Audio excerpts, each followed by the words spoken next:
Les habla Rafael Arraiz Luca desde Unión Radio y esto es Venezolanos, un programa sobre el país y su historia. La semana anterior quedamos en el devenir de nuestro trabajo en la batalla naval del lago de Maracaibo, el 24 de julio de 1823, cuando capitula el capitán general español Morales.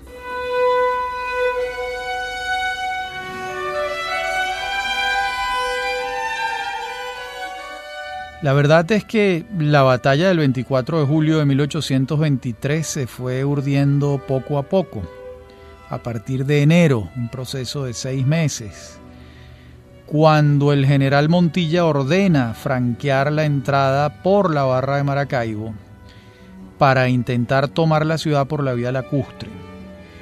En el interín en que esto ocurre, se conoce la noticia de que ha zarpado de La Habana el capitán de navío Ángel Laborde y Navarro, al frente de una escuadra que viene a auxiliar a Morales.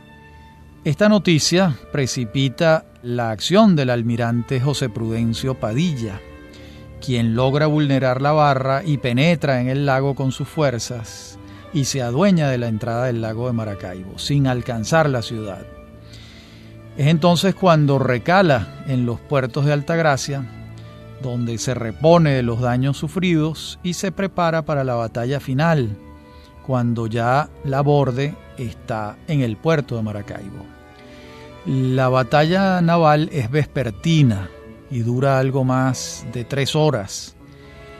El almirante Padilla, como es sabido por todos, vence a Laborde. Y este a su vez logra escapar hacia Curazao, mientras que a Morales no le queda otro camino que capitular el 3 de agosto de 1823. Magnánimamente se le permite irse hacia La Habana y es entonces cuando el último capitán general de la corona española en Venezuela es derrotado y aventado de tierra firme.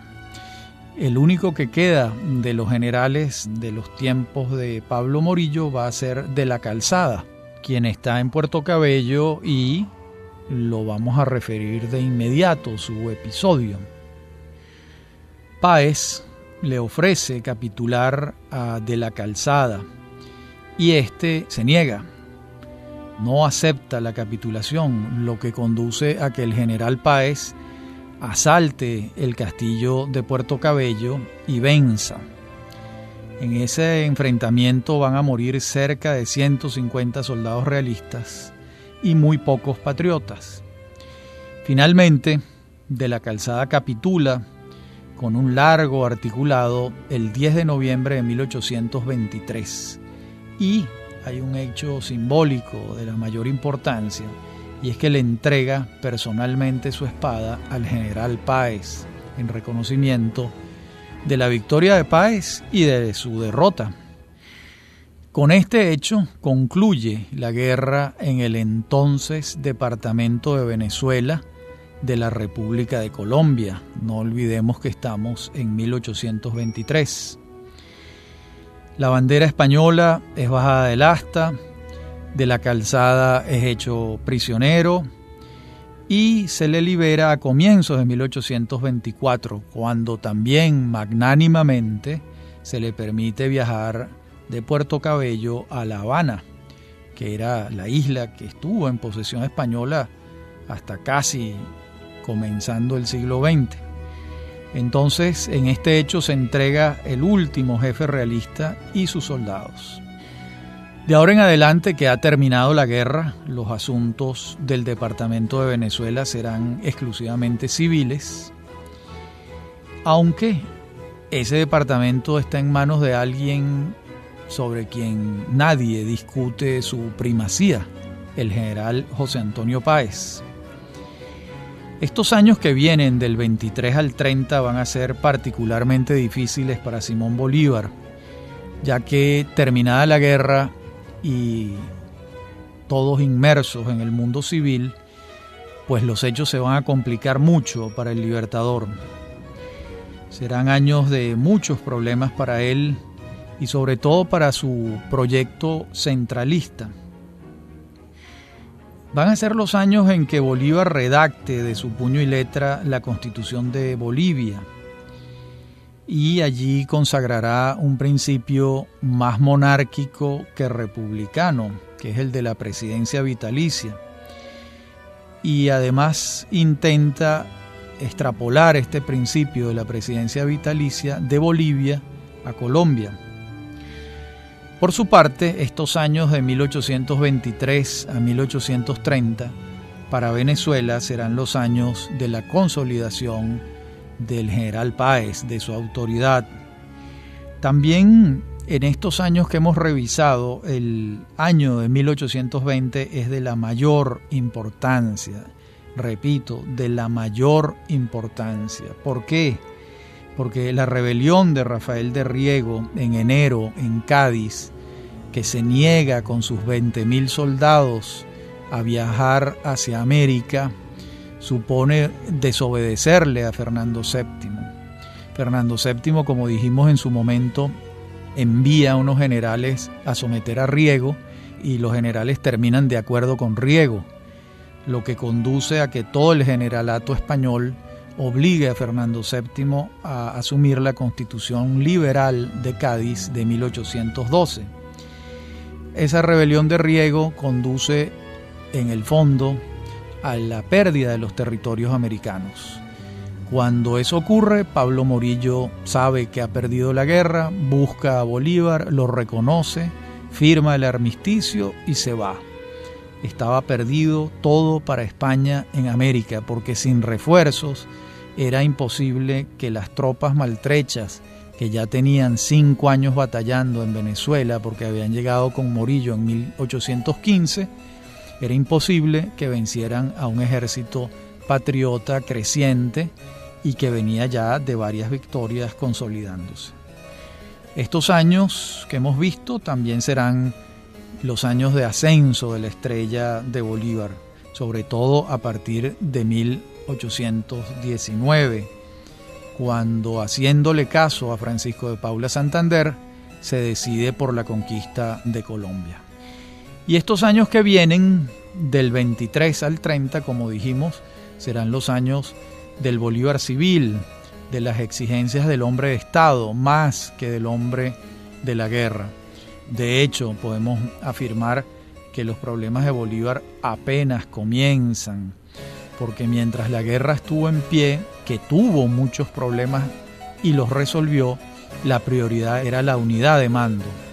Ahora, cuando la guerra ha terminado, la prioridad es la organización de la República, del Estado, la forma del Estado.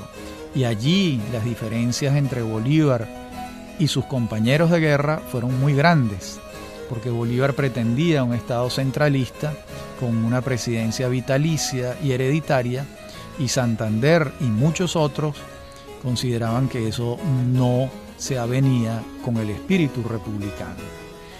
De modo que uno será aquel Bolívar que se impone sobre los jefes militares que le discutían su primacía por distintos medios, incluso el fusilamiento de Piar, y otro será el que tenga que lidiar con los abogados, con los pensadores, con los burócratas, con los administradores, a la cabeza de todos ellos en Bogotá, Francisco de Paula Santander.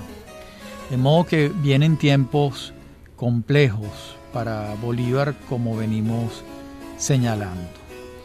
Después de la victoria de Ayacucho, Bolívar le ordena a entonces el mariscal Sucre, porque ya le había sido conferido ese título máximo al cumanés Antonio José de Sucre. Bolívar, les decía, le ordena seguir hacia el Alto Perú, que es entonces una región aislada con características propias, de tal significación que resultó lógica la creación de una república allí. Además había un problema permanente, y es que la jurisdicción sobre el Alto Perú se la discutían con frecuencia tanto Argentina como el propio Perú, sin que se lograra una solución negociada sobre esto. y en consecuencia, dado su aislamiento también, fue una región proclive a ser un enclave de los realistas, de los españoles. De modo que la idea de conquistar el Alto Perú y convertirla en una unidad política y administrativa no era descabellada. De allí que al mariscal Sucre, una vez que conquista el territorio, convoca a una asamblea en Chuquisaca, y esta asamblea se reúne y allí se toma la decisión de que el Alto Perú sea independiente. Esto va a ocurrir el 6 de agosto de 1825. Entonces escogen un primer nombre para esa nueva república. El nombre fue Bolívar, pero a un diputado y sacerdote, Manuel Martín Cruz, tuvo un argumento de mucho peso. Él dijo: si de Rómulo, Roma; de Bolívar, Bolivia. Y a todos le pareció convincente, incluido al propio Bolívar a la distancia, quien a partir de ese momento se siente comprometido profundamente con aquella contribución definitiva a la eternidad de su gloria. Recordemos que los países, por lo general, y los continentes, todos, tienen nombres femeninos. Hay una vinculación entre la tierra y la mujer, ambas como dadoras de vida. Entonces tenía sentido, ¿verdad?, que de Rómulo, Roma, y de Bolívar, Bolivia. Por eso la proposición del diputado y cura Manuel Martín Cruz prospera. Recordemos que muy pocos países hoy en día conservan un nombre propio. Es el caso de Bolivia y el de Colombia, por supuesto, en homenaje a Colón. Hubo otro país africano que se llamó Rhodesia, en homenaje, digamos, a su conquistador, que fue Cecil Rhodes. Pero Rhodesia desapareció y hoy en día esos dos estados se denominan Zambia y Zimbabue. De modo que los dos únicos estados del mundo que yo recuerde en este momento que llevan nombre de alguien son Colombia y Bolivia. Y el único estado que alude a otro, es decir, cuyo nombre alude a otro, es el caso de Venezuela, que es un nombre que recuerda a Venecia, pequeña Venecia. Bueno, es así como la República de Bolivia va a dar sus primeros pasos, y esta Asamblea Constituyente de Chuquisaca le encarga a Bolívar la redacción de la primera Constitución. Pero estos y otros temas vinculados con la creación de esta nueva república los veremos en la próxima parte del programa. Ya regresamos. Bueno, Bolívar, en relación con la Constitución de Bolivia, encuentra un terreno fértil para su centralismo, que era su proposición central en materia política. Recordemos que a Bolívar le tenía horror a la anarquía, y el centralismo él consideraba que era la vacuna contra la anarquía. De allí es que redacte una carta magna que establece la presidencia vitalicia del designado y la posibilidad de que éste escogiera a su sucesor, que no fuera electo, sino que el presidente de la República escogiera a su sucesor. Bueno, como era de esperarse, esto los neogranadinos que estaban formados en el pensamiento liberal se oponen, porque evidentemente esta proposición tiene una impronta monárquica muy acendrada. El argumento central de los neogranadinos era que, bueno, tenían años haciendo la guerra para derrotar a la monarquía española. ¿Cómo era que ahora íbamos a instaurar una suerte de monarquía tropical, una monarquía a lo colombiano? Me refiero a lo colombiano en el sentido de que estamos en la República de Colombia en 1826. Y nosotros éramos, les recuerdo, un departamento de esa república. No obstante, la oposición que hubo a la proposición de Bolívar en Bolivia, hace aprobar su constitución y designa a Antonio José de Sucre presidente vitalicio.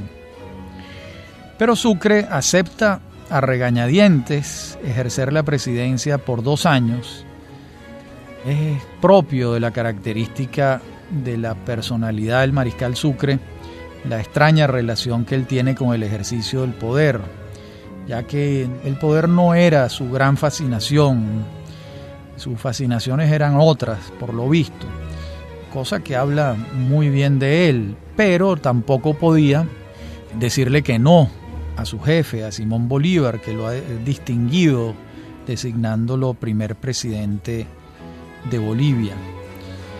Bueno, Bolívar, con su constitución en la mano, regresa a Colombia y pretende instaurarla allí, en la capital de Colombia, en Bogotá, y además pretende lo mismo en el Perú, porque pensaba que esta constitución con presidencia vitalicia y hereditaria serían las soluciones tanto a los problemas de Perú como a los problemas de Colombia.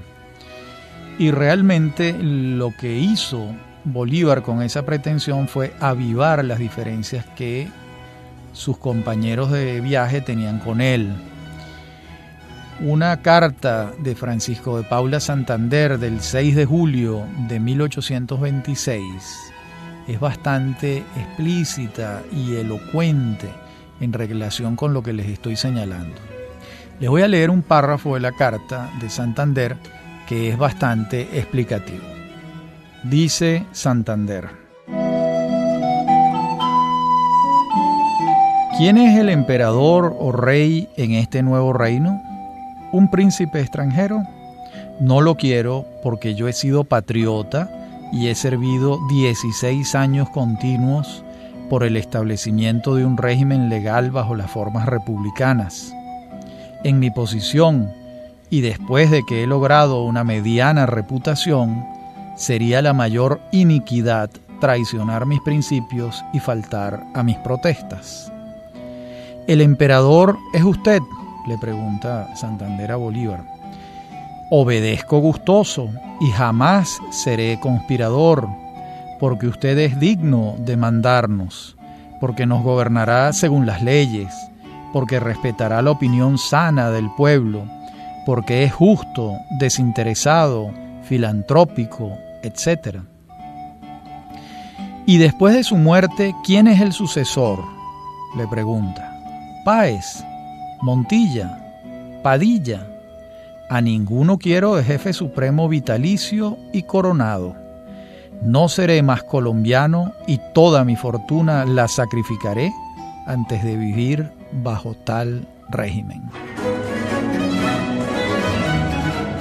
Esta carta de Santander a Bolívar es extraordinaria, es una pieza con unas sutilezas notables que además pone el dedo en la llaga, porque el único vitalicio que acepta Santander es Bolívar, mientras todos los demás que aspirarían a suceder a Bolívar, para él son inconvenientes, sobre todo en términos vitalicios, como lo plantea el Libertador. En verdad, era imposible de digerir la proposición bolivariana y, como veremos, va a ser el fruto de muchas desavenencias. Por otra parte, las discrepancias entre el vicepresidente Santander y el jefe militar del departamento de Venezuela, el general Páez, venían entonces en aumento. Ya a Páez le había molestado la designación de Carlos Sublet como intendente, cuando consideraba que le correspondía a él, pero se molestó todavía más cuando se designó a Juan Escalona como sustituto de Sublet, y no a Páez. Esto creó un problema muy grave, porque era imposible que Escalona pudiera ejercer autoridad sobre Páez, que era el jefe natural del departamento de Venezuela. Y para colmo, entre Escalona y Páez había una enemistad manifiesta, lo que a todas luces era un error cometido en la designación del intendente Escalona. Sin embargo, Páez la acepta a regañadientes. Y aquí viene un episodio que origina otros hechos. Vamos a relatarlo. En diciembre de 1824, un grupo de hombres armados intenta hacerse del armamento que estaba en el pueblo de Petare. De inmediato el general Páez interviene, dispersa a los hombres y ordena juzgar militarmente a algunos prisioneros. Esto le parece impropio al intendente Escalona, ya que Páez toma esa decisión sin darle aviso a la Corte Superior de Justicia y a él, y al propio Escalona. Y Escalona le reclama este proceder a Páez y lo reclama en Bogotá también, y Bogotá le da la razón, ordenándole al poder militar entregar al poder civil a los imputados. Pero cuando esta comunicación llega de Bogotá, Páez ya había indultado a los sujetos que había hecho presos en Petare. Aquí hay ya un primer cortocircuito entre Bogotá y Páez. Viene otro. El vicepresidente Santander pide autorización del Senado para un decreto sobre conspiradores. Y el Senado lo autoriza y se sanciona el 17 de marzo de 1825. De inmediato, la Municipalidad de Caracas le encarga al doctor Alejo Fortique un alegato jurídico reclamando la inconstitucionalidad del decreto. Y esto viene a avivar más las diferencias entre la municipalidad caraqueña y Bogotá. Y otro desencuentro es el que ocurre cuando el comandante general Páez convoca el 29 de diciembre de 1825 a la población de Caracas para un alistamiento militar. Este alistamiento lo solicitaba el Poder Ejecutivo desde Bogotá. Pocos acuden a la cita y Páez se molesta particularmente, se enerva por la escasa audiencia. Este hecho conduce a que Escalona solicite una investigación. A todas luces Escalona estaba cazando al general Páez para cualquier resbalón sancionarlo. Y esto hace el Ejecutivo en Bogotá ante el Senado y se suspende a Páez de sus funciones. Y es más, el poder desde Bogotá le ordena al general Páez presentarse a Bogotá a rendir cuenta de sus actos. Páez no acata la orden, es sustituido por el general Escalona, lo que es tenido por la mayoría de los venezolanos como una ofensa muy grave, porque el máximo líder militar en el departamento de Venezuela era el general Páez, eso no había duda. De allí que vemos cómo en estos hechos que les he ido relatando se va incrementando la tensión, la molestia, las desavenencias entre el general Páez y el Poder Ejecutivo en Bogotá.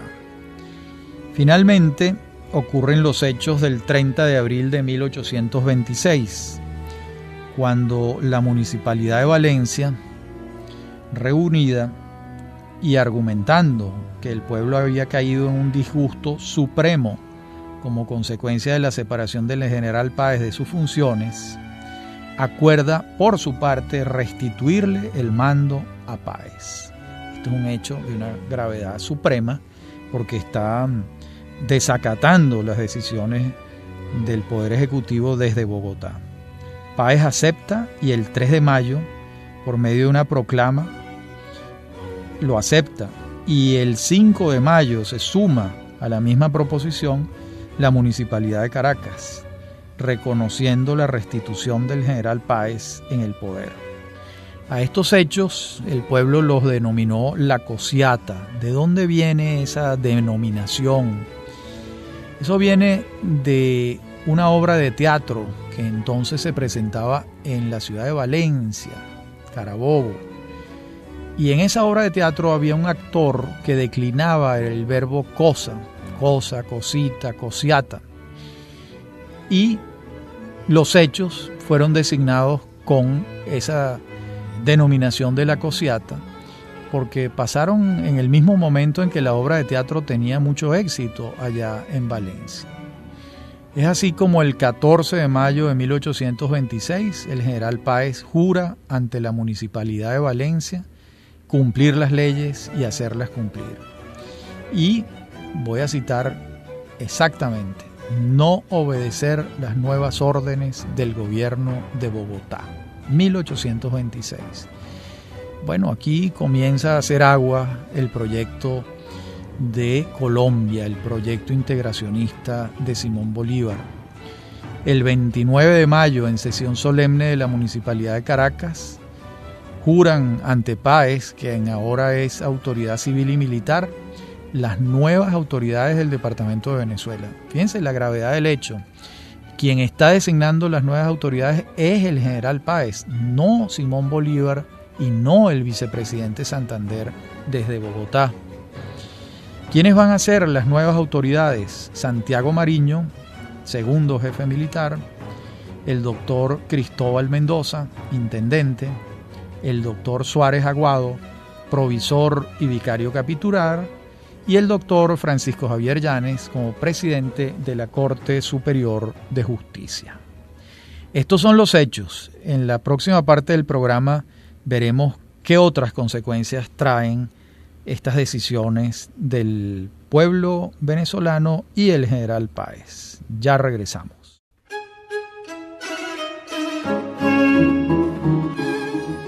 Los respaldos al general Páez en su voluntad separatista no cesan. Y vamos a ver cómo una asamblea popular reunida el 5 de noviembre de 1826 en la iglesia de San Francisco, aquí en Caracas, solicita mediante voto popular que se instaure lo siguiente. Voy a citar: el sistema popular representativo federal, como se haya establecido en los Estados Unidos de la América del Norte, en cuanto sea compatible con las costumbres, climas y particulares circunstancias de los pueblos que forman la República de Colombia. Interesante, están solicitando el federalismo para Colombia, no el centralismo. Evidentemente el centralismo es el que ha creado buena parte de todos estos problemas que hemos referido, porque la autonomía de las autoridades locales se ve muy reducida, porque el espíritu centralista es precisamente eso, limitar la autonomía de las autoridades locales en aras de una autoridad superior y única. Siempre trae muchos problemas el centralismo autoritario. Y el caso de la República de Colombia en estos años no va a ser una excepción. Entonces se solicita la remisión del acta de esta asamblea que les acabo de referir al Libertador, y a él lo invocan como mediador de la solicitud. Luego, a solicitud de Páez, se reúne otra asamblea popular el 7 de noviembre, 2 días después, donde se asume una posición todavía más radical que en la de 2 días antes. El 10 de noviembre se reúne otra asamblea popular, esta vez en Valencia, y el 13 de ese mismo mes de noviembre, Páez señala por decreto la constitución de los colegios electorales el 10 de diciembre, y para el 10 de enero de 1827 la fecha de integración del Congreso Constituyente. Estas posiciones de Páez, por supuesto, tuvieron resistencia y mucha gente temió que se avanzara muy rápidamente hacia una guerra civil. Estos hechos, en lo que llegan las noticias a Bogotá, provocan una queja muy enfática de Santander ante Bolívar, ya que Páez está desconociendo la Constitución de la República de Colombia. Y Santander le ruega a Bolívar que intervenga. Bolívar envía una avanzada, un embajador de avanzada, que no es otro que Daniel Florencio O'Leary. Y O'Leary viene a conversar con Páez para buscar una conciliación. Y están conversando durante 10 días, O'Leary y José Antonio Páez. O'Leary intentaba que Páez se acogiera a lo que disponía Santander con base en la Constitución vigente. Y el llanero Páez finalmente le dice a O'Leary, voy a citar: espero que el presidente no me forzará a ser su enemigo y a destruir Colombia con una guerra civil. Bueno, aquí amenazas van, amenazas vienen. De modo que esa es la posición de Páez. O'Leary regresa a Bogotá y derrotado en su proposición conciliatoria con el general Páez. Bolívar entra en cólera y el 11 de diciembre de 1826 le escribe una carta a Páez donde con sutileza lo amenaza. ¿Buscaba Bolívar ablandar al personaje antes de viajar? No lo sabemos. En todo caso, voy a leerles lo que le dice Bolívar a Páez en relación con la situación planteada. Dice Bolívar: contra mí el general Castillo se perdió. Contra mí el general Piar se perdió. Contra mí el general Mariño se perdió. Contra mí el general Riva Agüero se perdió y contra mí se perdió el general Torre Tagle. Parece que la providencia condena a la perdición a mis enemigos personales, sean americanos o españoles. Y vea usted hasta dónde se han elevado los generales Sucre, Santander y Santa Cruz.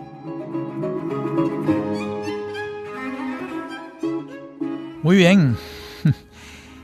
Más allá de la carta, lo que realmente va a ocurrir es que Páez no se acoge a la Constitución vigente, pero sí va a reconocer la jefatura de Bolívar. Todo esto lo vamos a ver en detalle luego.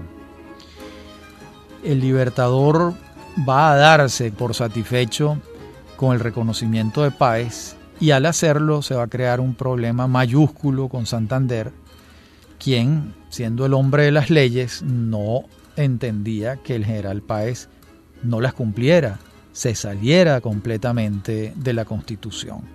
Bueno, estos son los hechos de 1826, concomitantes, contemporáneos, con el Congreso Anfictiónico de Panamá, que se convoca para el 26 de junio de 1826.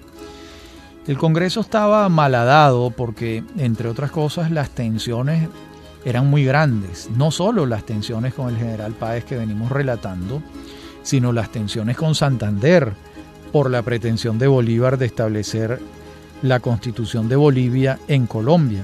De modo que era un ambiente de mucha tirantez política, poco propicio al éxito del Congreso de Panamá. El Congreso tiene lugar, asistieron los delegados, pero la verdad es que nada de mayor importancia para el futuro se deriva de ese encuentro, más allá de complacer el sueño integracionista bolivariano. La situación, como les decía, era muy tensa como para que el Congreso produjese un acuerdo integracionista, cuando más bien lo que estaba ocurriendo era que la integración se estaba haciendo añicos, era un barco que hacía aguas por muchos huecos. Bueno, finalmente Bolívar decide poner orden en Caracas y se mueve hacia Venezuela el 4 de enero de 1827. Esta va a ser la última visita de Bolívar a Caracas. Va a entrar en medio de flores, arcos de triunfo, coronas de laurel, bambalinas y guirnaldas, junto con el general Páez, a Caracas, el 4 de enero de 1827. Bolívar, impresionado con el respaldo que recibía el general Páez, lo designa en un cargo que no figuraba en la Constitución vigente. Vaya problema. El cargo era jefe supremo. En verdad está reconociendo así el liderazgo del general Páez y colocándose al margen de la Carta Magna, porque el cargo no figuraba allí. Por supuesto, cuando esas noticias llegan a Bogotá y a Santander, al hombre de las leyes, pues se lleva las manos a la cabeza, porque Bolívar no solo no ha logrado meter en cintura a Páez, sino que ahora lo ha designado con un cargo que no existe, lo que crea una situación muy difícil para el funcionamiento constitucional de la República de Colombia con sede en Bogotá. Bolívar va a permanecer 6 meses en Caracas, es la última vez que viene a su ciudad natal, tenía muchos años sin venir, y va a poner orden en distintas ramas, consolidando con su actitud el poder de Páez, mientras en Bogotá la oposición a la Constitución de Bolivia y al propio Bolívar iba en aumento, por supuesto. Bueno, dicen que la realidad es un cuero seco. Él estaba sofocando la rebelión venezolana, respaldando a Páez, conjurando la posibilidad de una guerra civil, pero se le estaba prendiendo la candela en Bogotá, la candela de sus enemigos, que no querían la implantación de la presidencia vitalicia y hereditaria. Es evidente que lograba suspender en lo inmediato la separación de Venezuela de la República de Colombia.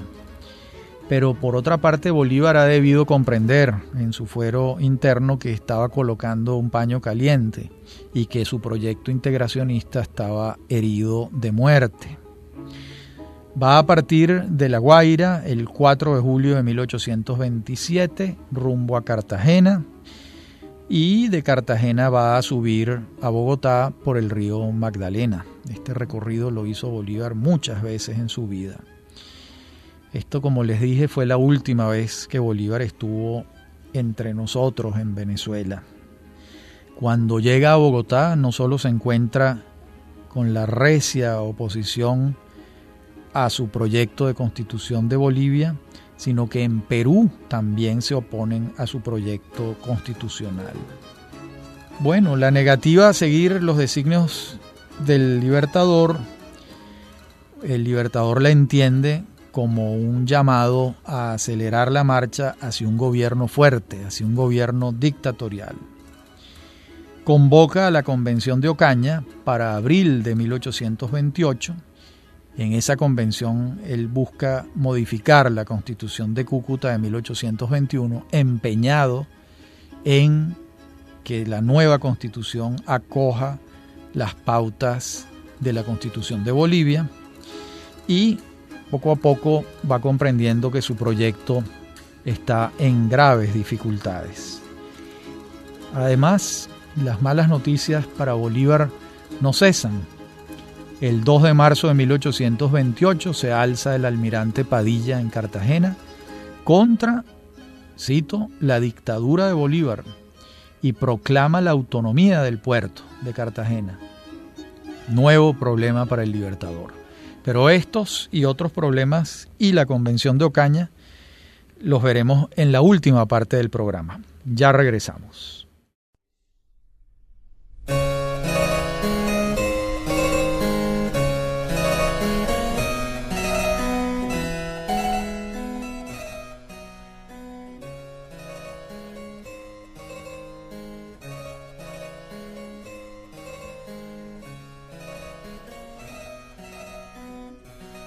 Decíamos en la parte anterior que los problemas no cesaban para Bolívar, y uno inesperado fue el alzamiento del almirante Padilla en Cartagena contra la dictadura de Bolívar, proclamando la autonomía del puerto. Pero Montilla sofoca el intento y a Padilla no le queda otro camino que moverse hacia Ocaña, buscando la protección de Santander. Bolívar considera que debe ser juzgado con todo el peso de la ley y fue enviado a una cárcel en Bogotá, donde se le seguiría juicio. Esto molestó tremendamente a Santander y a los suyos. ¿Por qué? Porque Bolívar está pidiendo todo el peso de la ley para Padilla y no pidió el peso de la ley para Páez. Y las faltas de Páez no eran menores. Y no solo no pidió el peso de la ley para Páez, sino que lo consagró como el jefe supremo. De modo que un punto más en las molestias y las tensiones entre Bolívar y Santander. Para este momento las relaciones entre ambos francamente estaban no solo tensas, sino realmente rotas. Esa amistad que los había unido durante años no pudo obviar las enormes diferencias políticas que había entre ambos. Y por eso es que se decide la reunión de la Convención de Ocaña en abril de 1828. Esa convención soñaba con dirimir estas diferencias, estas tensiones entre Santander y Bolívar.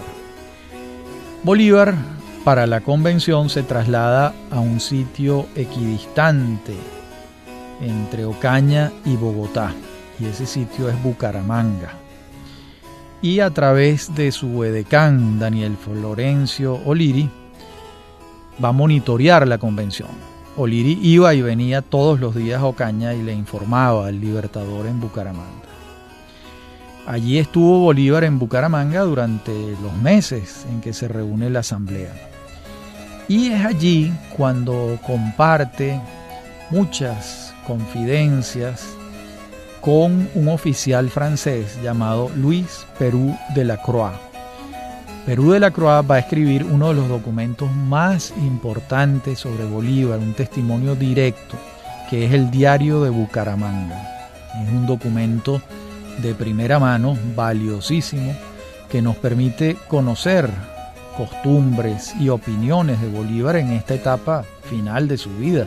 Estamos a 2 años de su muerte, estamos en 1828 y ya Bolívar está en plan de hacer balances y de recordar los hechos y de juzgar sus actos, ver cuáles fueron positivos para su causa, cuáles no, dónde cometió errores, dónde tuvo aciertos. Todo eso hace en voz alta Bolívar y Peroux de la Croix anota. Además de este hecho de radical importancia para la biografía del Libertador, vamos a tener que en la propia Convención de Ocaña hay un forcejeo incesante entre bolivarianos y santanderistas. Es decir, en este caso entre centralistas y federalistas. Hasta que la única solución que se iba asomando era la de ratificar la Constitución de Cúcuta, ya que no se ponían de acuerdo con una nueva constitución que incluyera las proposiciones de Bolívar. Pero esa nueva constitución de Cúcuta se propone que se ratifique eliminando el artículo 128, que le confería poderes extraordinarios al presidente de la República. Esto Bolívar lo consideró inaceptable. No solo no estaban aceptando su proyecto constitucional boliviano, sino que le estaban quitando, arrebatando la facultad de gobernar por decreto, de gobernar como dictador en términos de política clásica. Esto enardeció a Bolívar porque no solo era que había quedado tablas o empatado con Santander, sino que Santander estaba intentando arrebatarle un fuero de la mayor importancia. Bueno, esto no lo acepta Bolívar y ordena que sus seguidores se levanten de la asamblea y la convención de Ocaña, se termina sin ningún efecto el 11 de junio de 1828. No hay nueva constitución, no se reformó la del 21 y sigue vigente la de 1821, la Constitución de Cúcuta. Bolívar no iba a transigir en que lo despojaran de sus facultades para gobernar por decreto. De modo que el resultado es que Bolívar no ha podido reformar la Constitución de acuerdo con su voluntad centralista y el principio de la presidencia hereditaria, y tampoco Santander ha logrado lo contrario. De modo que fue un pleito, una batalla que quedó en empate.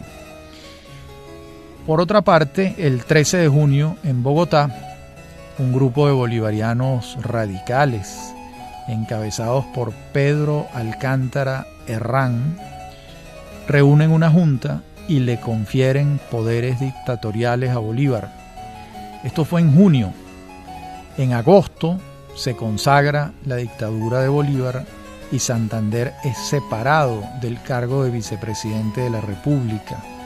Y Bolívar lo designa como embajador de Colombia ante los Estados Unidos de Norteamérica. Santander acepta el cargo, pero realmente nunca lo desempeñó. No llegó a movilizarse hasta allá. Bueno, el 27 de agosto de 1828, Bolívar sustituye la Constitución de Cúcuta de 1821 por un decreto orgánico firmado por sí mismo que consagra la dictadura. Los considerandos de este decreto, que son muy interesantes, los vamos a leer en nuestro próximo programa, porque en este no nos queda tiempo para leerlos y comentarlos, que son de la mayor importancia. Nuestro próximo programa será el último de esta serie, que se inició hace 15 programas. El próximo será el 16 y concluirá la serie que abarca el periodo de la historia política venezolana de 1728 a 1830. Ha sido un gusto hablar para ustedes, y esto es Venezolanos, un programa sobre el país y su historia. Me acompañan en la producción Mary Sosa y Víctor Hugo Rodríguez, y en la dirección técnica Víctor Hugo Rodríguez y Fernando Camacho. A mí me consiguen por mi correo electrónico rafaelarraiz@hotmail.com, me consiguen en Facebook, me consiguen en Twitter @rafaelarraiz, y también los invito a escuchar los programas que están colgados en la página unionradiocultural.com. Allí pueden escucharlos cuando quieran y desde cualquier lugar del planeta. Ha sido un gusto hablar y disertar para ustedes. Hasta la próxima semana.